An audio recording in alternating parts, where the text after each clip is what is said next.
Good morning, everyone. This is Coffee and Headlines on Wednesday, April 8th. My name is Paco Ojeda, and I have been really happy to share this moment with you every day for the last week and a half. It's a pleasure to connect with everybody that's watching, and it's wonderful to be able to find purpose on during these times in which we're reviewing what's going on, looking at headlines, drinking coffee, sharing what's going on with the rest of the world. It's great to see you when you join. Good morning, Gary Brown. Buenos dias. It's good to see you. Today we have a special edition of this broadcast. One of our regular friends, Rita, has been asked me a couple of days ago, well, what's going on with the Mexico situation? Which is a great question. As you know, the government of Mexico has been doing press conferences every night at 7 o'clock, and these are broadcast live on YouTube, or you can catch the reruns, where they explain the latest developments. Now, these press conferences sometimes can be a little bit protocol intensive. So it is, with so many important aspects to address, it is difficult for the authorities to focus on global issues, particularly when it comes to the part in which questions and answers are being addressed.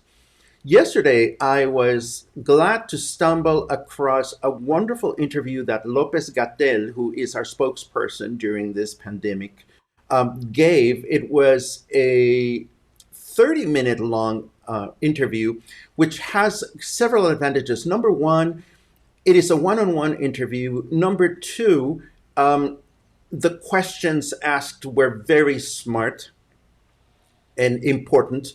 Number three, the questions are relevant for the vast majority of the population. And number four, last but not least, most of the questions had to do with science. In these press conferences, it is inevitable that sometimes political issues are discussed, economic issues are discussed as well. Yes, Mexico, like many other countries, is right now going through the process of establishing economic measures that will help us recover in the medium and long term. But for the present time, I think it's smart for us, at least you and I, to be thinking about what is life going to be like here in Mexico in May. You know, we have this stay-at-home measure in effect until April the 30th, but what happens next? What happens once recovery begins? So these are the points that were covered in this interview, which was, of course, in Spanish. So last night and this morning, I grabbed a ton of coffee. I put myself through into translation mode, and I decided to break down the key points from the interview for you one by one so that we can all be on the same page as to what we can expect to happen here in Mexico. So let's dive into this.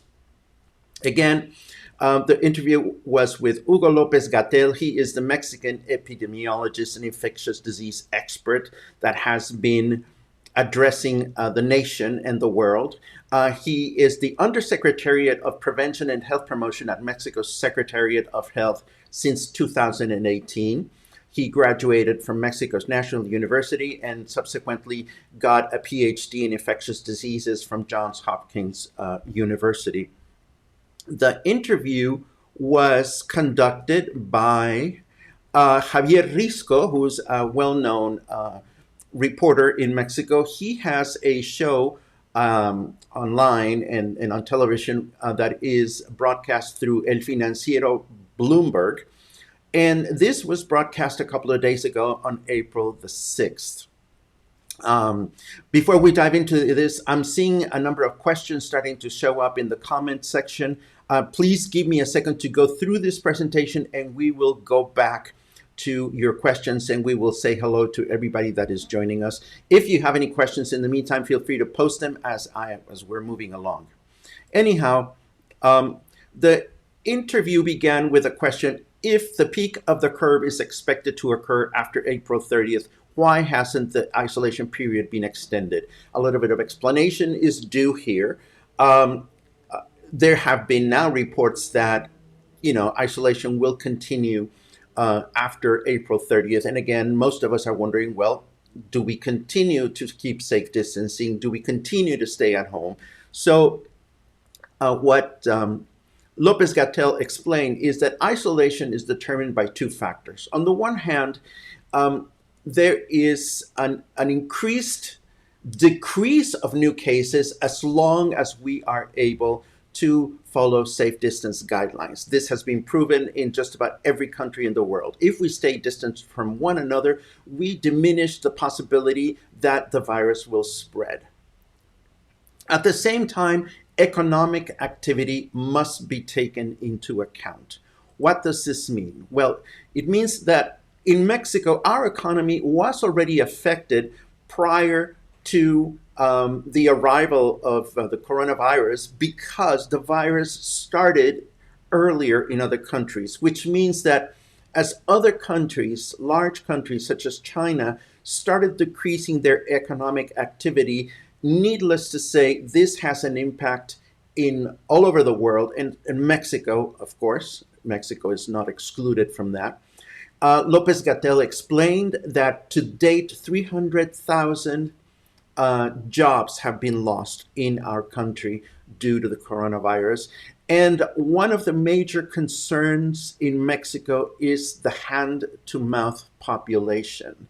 Those of us that live al día is the expression in Mexico, which literally means to the day. And hand-to-mouth population is small businesses, street vendors, independent workers, freelancers like myself. And he went on to say that this constitutes half of the population of Mexico.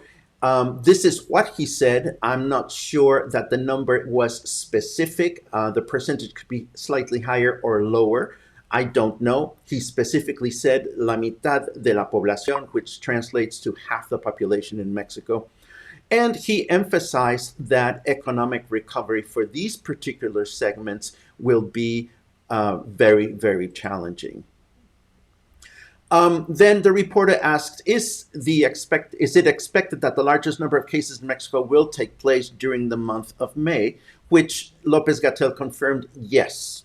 All countries have had their own curve, or all countries are developing through the pandemic at different rates.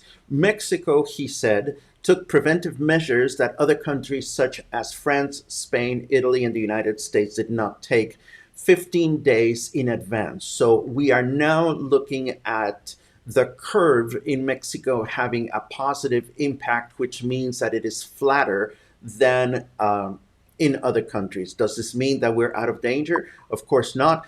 But he is emphasizing that these preventive measures were of much, much help. Good morning, Rita.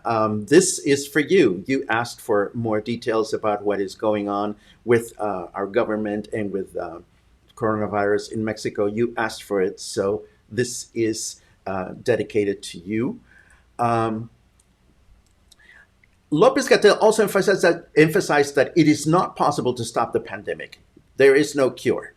The cases will continue to increase in Mexico until sometime between the third week of May and the first week of June. We are now seeing reports, for example, that in New York, the curve seems to be flattening. The number of cases admitted to hospitals seems to be stabilizing or maybe even decreasing. I am not sure, but that is New York State. We are at a different stage of the disease, of the pandemic. So we're looking at the third week of May and sometime between the third week of May and the first week of June. Of course, the reporter asked, does this mean that quédate en casa or stay at home will remain in effect until then? To which López-Gatell answered, yes, the recommendation will remain. However, the impact of continued isolation is going to start showing more and more of an effect, and it will become necessary, even urgent, for some of the population, particularly those that are more in higher dire straits, economically speaking. They will need to go out and work. Regular workers, street vendors, taxi drivers, so forth and so on.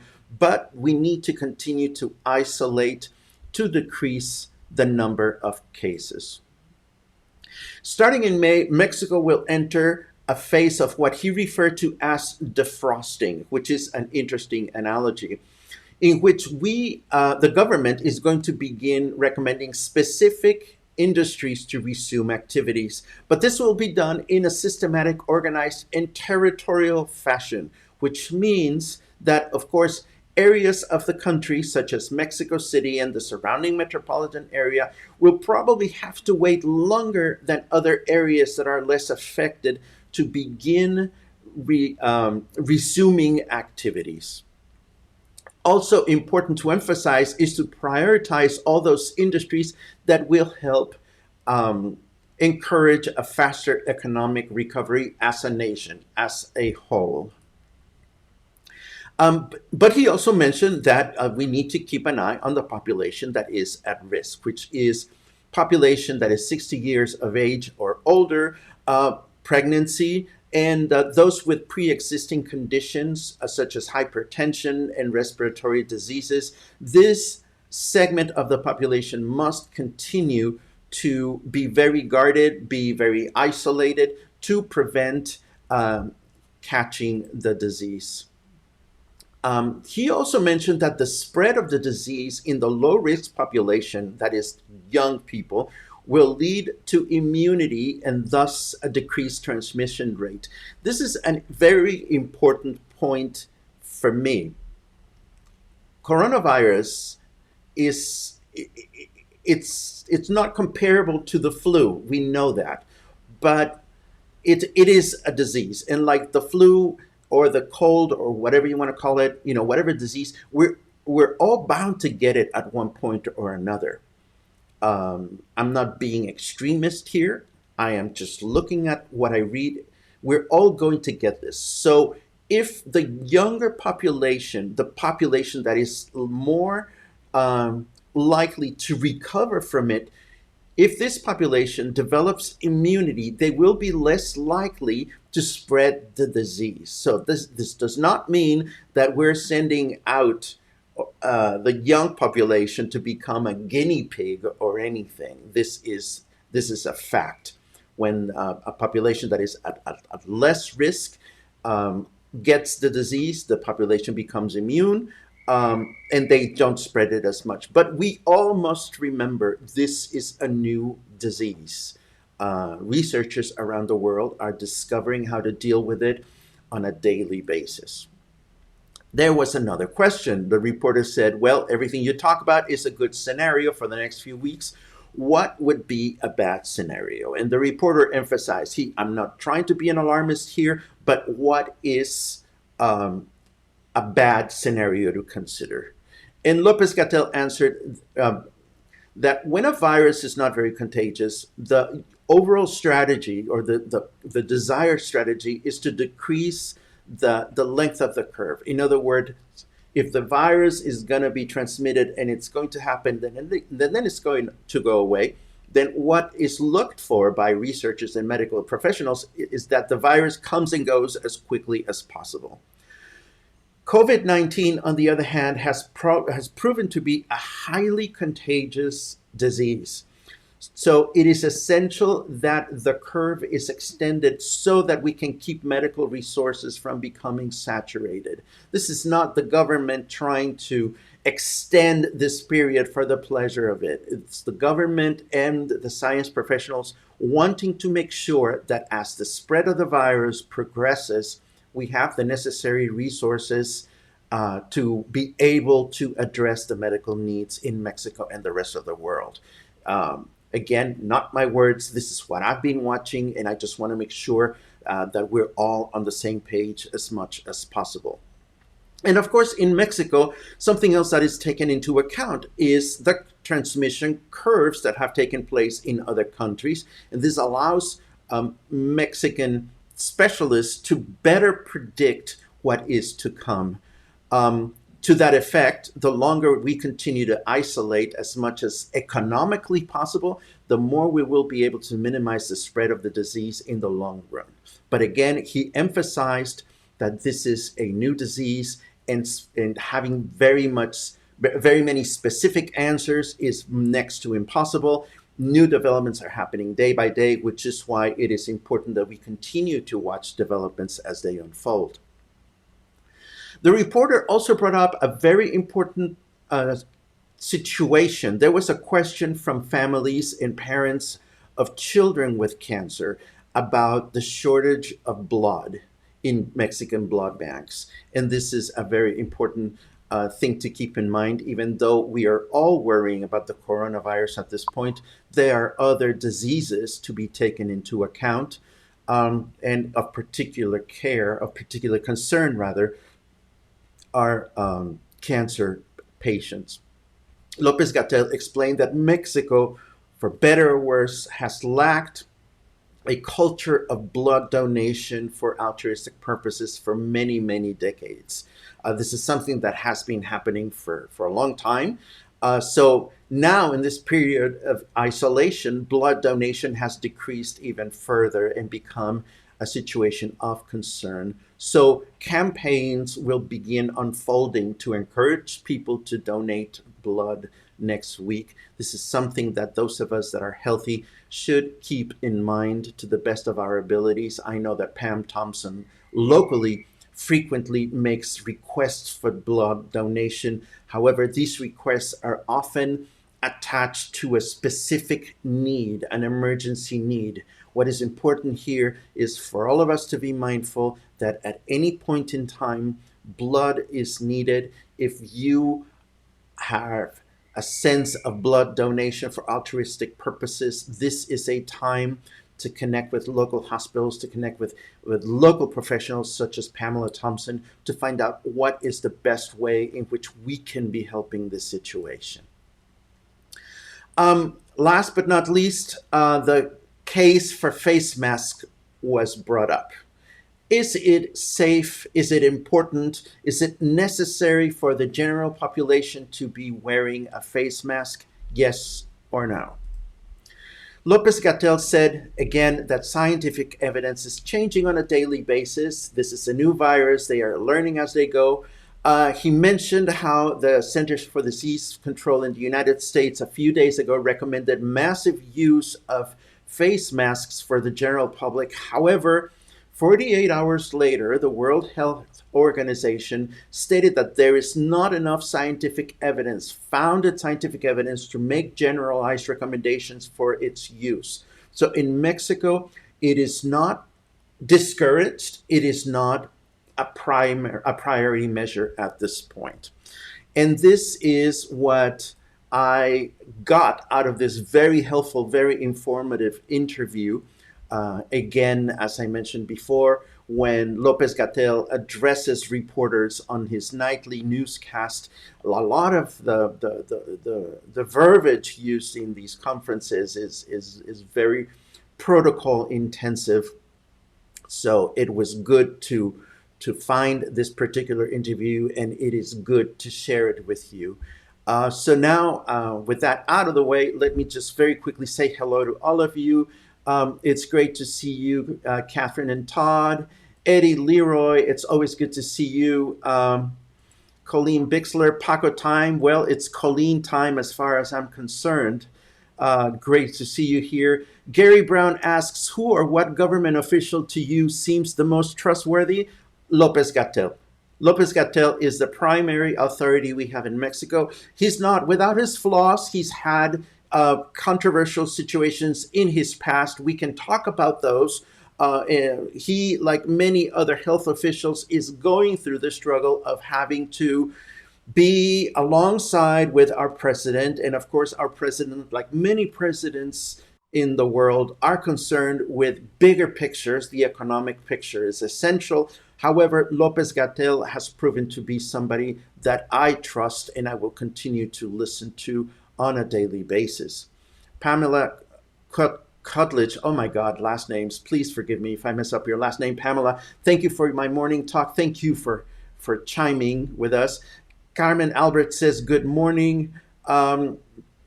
Rita, don't be sorry for being late. I'm sure you were grabbing coffee. And remember that you can always watch these streams later on in the day if you so desire.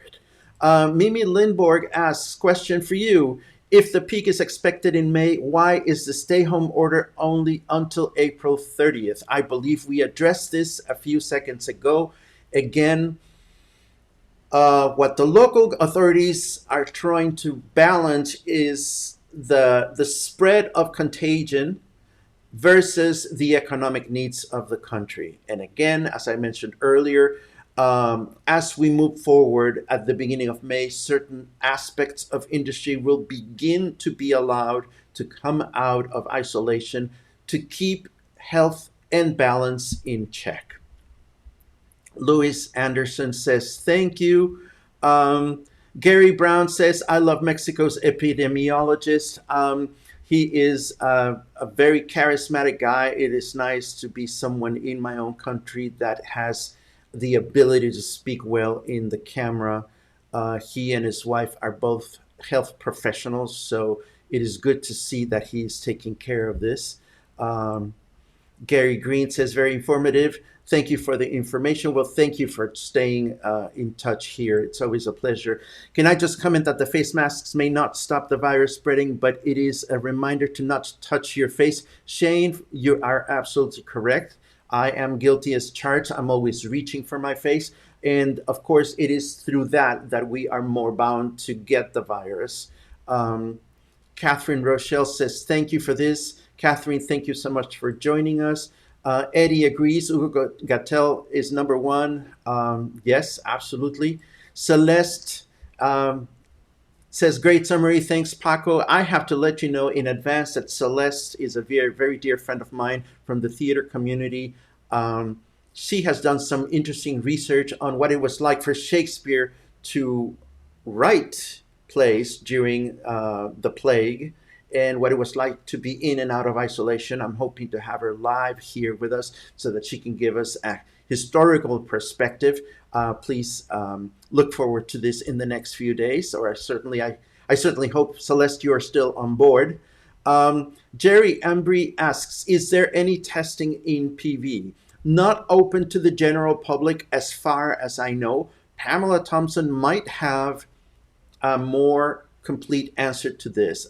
We reported here yesterday or the day before that the convention center here in Puerto Vallarta is now being used as a triage center for those people that call the statewide hotline and get pre-qualification to receive a test or to have their cultures obtained for further research.